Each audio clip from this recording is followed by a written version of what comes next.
background on how we built this, what we've done is to build a platform for one specific vertical, which is dentistry, for about 3 geographies. And we built a set of solutions across multiple functions, which we call from cradle to grave for an industry. So right from when a dentist decides to start a business, a dental practice, all the way till its acquisition, right? So from cradle to grave of that business, we strive to provide the end-to-end technology platform for that business. And that's what we set out to do, to disrupt that specific industry and build a business for that industry and putting Kerala on the map for US healthcare. So that was our mission, and that's what we've been doing for the last 11 years. So,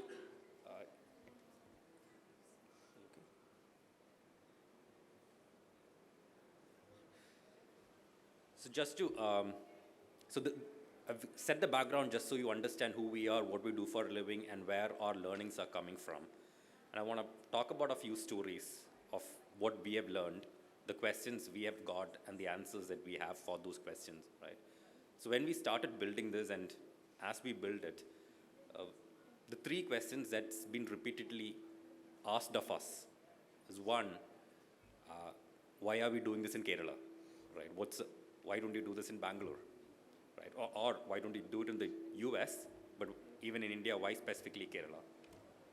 Second, why specifically a very non-sexy market like dental, right? Because it doesn't have the high value lackluster of healthcare, or it doesn't really have the kind of the fast growth that wellness industry, med spas, optometry, all the new age industries have.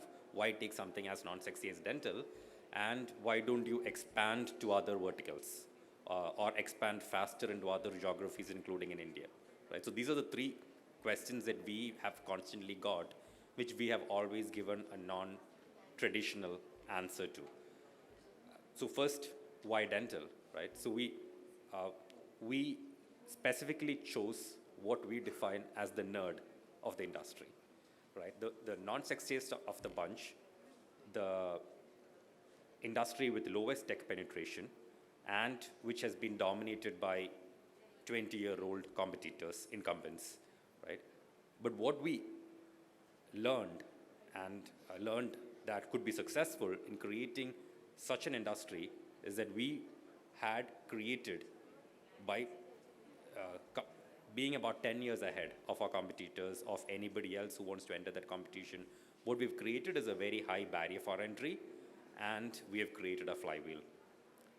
So as opposed to joining an industry which was very saturated or was very was something that everybody was after, right? The second learning that we've got was, why not expand verticals?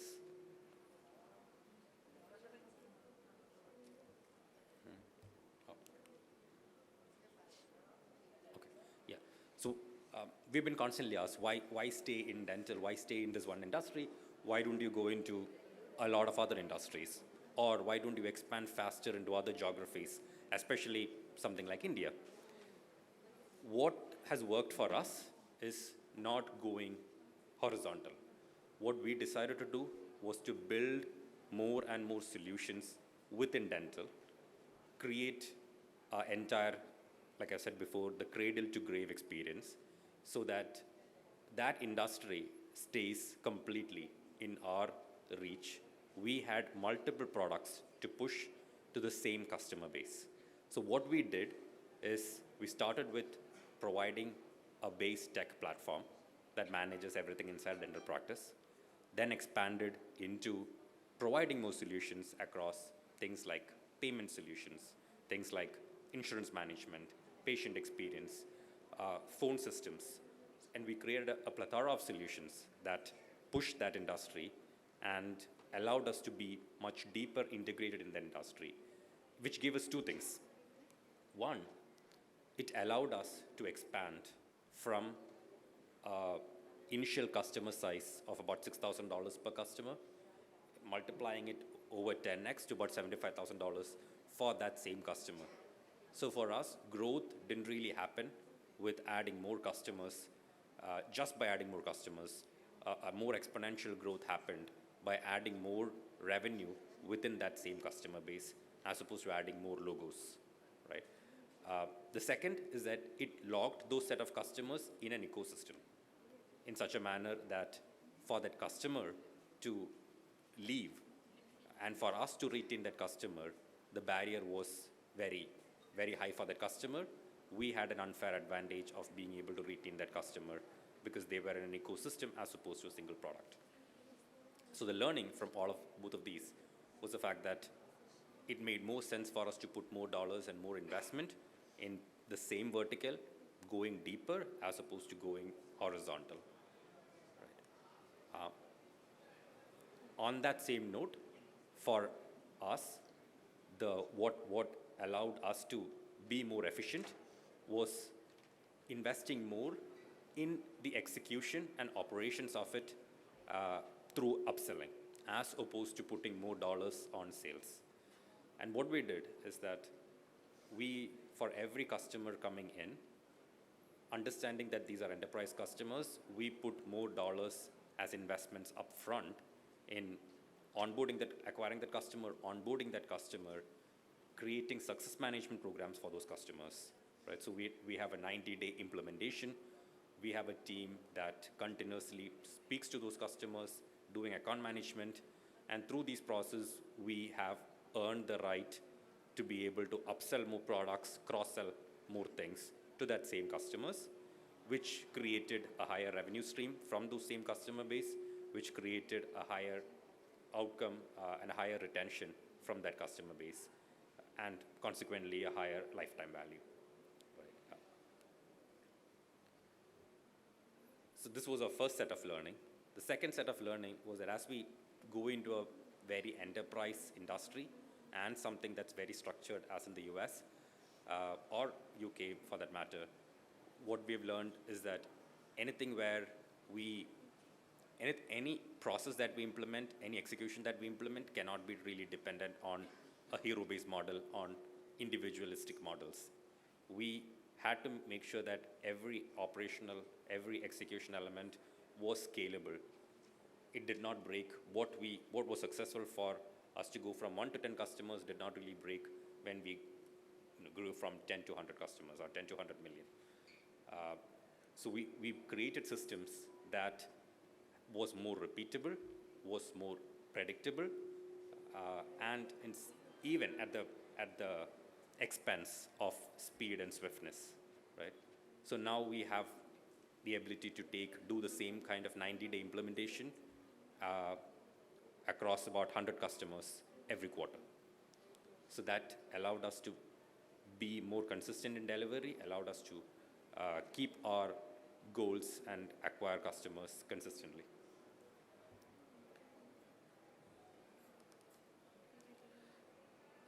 The last thing that really stood out for us was as we go into an enterprise industry where a higher substantial investment was necessary, we really had to forget unit economics for the first few customers. And I can narrate a story here. When we created a product that took over payroll, essentially replaced payroll for a set of customers. And for our first customer, when we had to acquire that customer and do a pilot, what we ended up having to do was to really hire their staff. We took over their payroll cost and then provided our solution to replace that payroll, which did not make any economic sense. Right? But what we were able to do with that is that we were able to take that team, be able to build our own processes in a way that the product replaced how that team functioned, and be able to acquire the pilot customer on which we can experiment. If we had not done that, probably we would have spent a lot more time and a lot more effort in trying to acquire more pilot customers, trying to perfect the process. Right? So the unit economics doesn't really matter for the first few pilot customers until you really build a product that is viable, that is valuable for that customer. But from that point, For enterprise customers, everything matters on unit economics. We have to make sure that each customer individualistically got profitable, right? Each of our process allowed us to make sense of the lifetime value. Our customer acquisition cost, our customer onboarding cost stayed under radar, which are all great traditional advice, and we have to maintain that. What we have learned is that we just have to break that for the first 10 customers until we reach a certain amount of traction, and then from traction to scale, ensure that we build the process to maintain all of those unit economics. And the last question that we were constantly asked, right? Why Kerala? We did not choose to build on Kerala for the cost. We built a 1,000-member team. The advantage that Kerala has given us is the fact that we had a scalable talent engine. We were able to build faster. We were able to experiment. We were able to build teams and processes here, which we had the liberty of breaking and building again. We had the ability to make things repeatable, hire tech talent that might not really come from a certain subject matter expertise, but could be trained. And we had an ability to have infrastructure around which we can build organizations and teams, right? So it created a very unique experimentation hub, which has worked for us for the last 11 years. In fact, through this journey, we started offices in Bangalore 3 times and shut down our office in Bangalore 3 times and stayed in Kerala for the entire decade. So that's essentially why Kerala worked for us. And going back to our enterprise learnings, I would say, if you have to take away anything, that would be these 3 things, which is for enterprise, especially for an international expansion, upfront investment is not a bug, it's a feature. There's no other option but to really hack your way into investing upfront, getting to a minimum valuable product for that customer and proving it. Retention and expansion creates more sense than putting more dollars on sales, putting more dollars on logo acquisitions. And finally, the only thing that worked for us is to create repeatable models in execution. So the ability for us to keep that operational excellence has compounded our growth and made us more efficient for tomorrow. I hope this was helpful and I didn't keep you away from lunch too much, but still gave you the learnings that we hope you could use. Thank you. The entire team work based on the US time, or do they follow the Indian time? It depends, right? So again, we've built, the reason why we built the team in Kerala is not for the cost perspective, but for the talent perspective, from a talent availability, right? So we have decided that based on where it makes sense for us to put the talent and in what zone. So for instance, a support team would obviously work more with that customer, right? An engineering team would be on a more of a timing that made sense for both the talent as well as kind of overlapping with the customer-facing teams to a certain extent, right? So there's no binary answer for it, but it's essentially where it made sense for that team. And as a startup, we've always tried to maintain that nimbleness and flexibility to move around.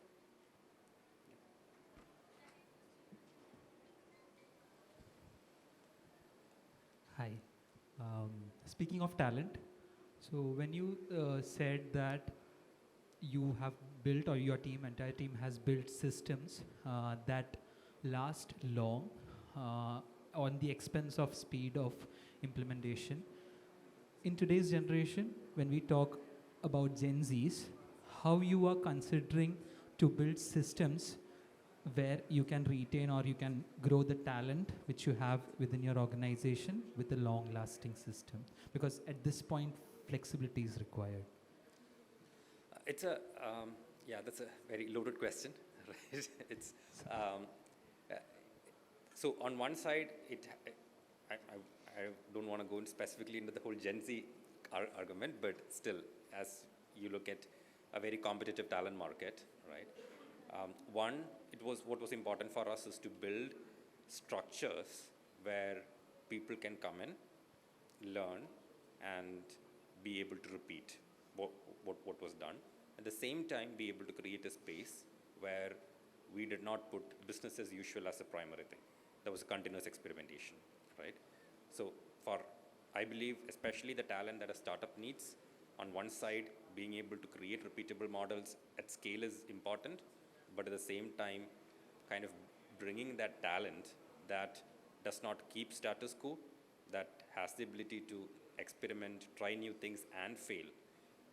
Building that space, building that efficiency is essentially both important for the talent, but also as much for the organization to progress, right? But because otherwise we'd be, at scale, we'd be kind of doing the same thing over and over again. Thank you.